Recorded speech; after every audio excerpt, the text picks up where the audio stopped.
Shri Swami Samarth. Daily व्लॉगचा हे दिवस 63वा. आज सकाळी मिसळ बनवली आणि दुकानावरून लवकर सुट्टी घेतली, कारण आज जायचं होतं गावाला, म्हणजे मंचरला.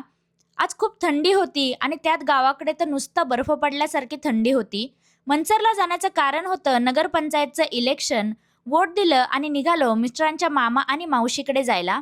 मामाचं गाव आहे आंबेगाव तालुक्यात आणि आजूबाजूचं वातावरण खूप छान होतं आणि तुम्हालाही ते व्हिडिओमध्ये दिसतच असेल. मग तुम्हाला मामाचं गाव कसं वाटलं ते कमेंटमध्ये नक्की सांगा आणि वातावरण कसं वाटलं ते देखील सांगा. मामाच्या घरी पोहोचलो तर बाकी सर्वजण गेले होते डोंगराला गवत आणायला. घरी फक्त मावशी आणि हा डुग्गूच होता.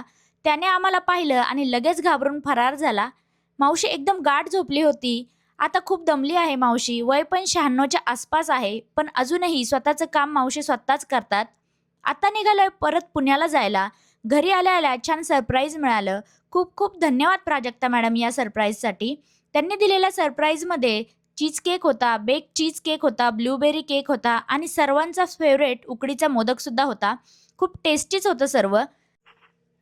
तुम्हाला लाईक, शेअर, फॉलो तर करायचंच आहे, पण आपल्या शॉपला सुद्धा तुम्हाला व्हिजिट करायचं आहे थालीपीठ आणि पिझ्झा खाण्यासाठी. आणि तुम्हाला जर थालीपीठ आणि पिझ्झा खायला यायला जमलं नाही तर झोमॅटोवरून नक्की ऑर्डर करा. झोमॅटोची लिंक मी बायोमध्ये दिलेली आहे. मग तुम्हाला आजचा हा व्हिडिओ कसा वाटला ते आम्हाला कमेंटमध्ये लवकर सांगा. आणि आपल्याला 50K फॉलोअर्स लवकर पूर्ण करायचे आहेत, त्यामुळे लवकर फॉलोसुद्धा करून टाका. कमेंटमध्ये श्री स्वामी समर्थ नक्की लिहा.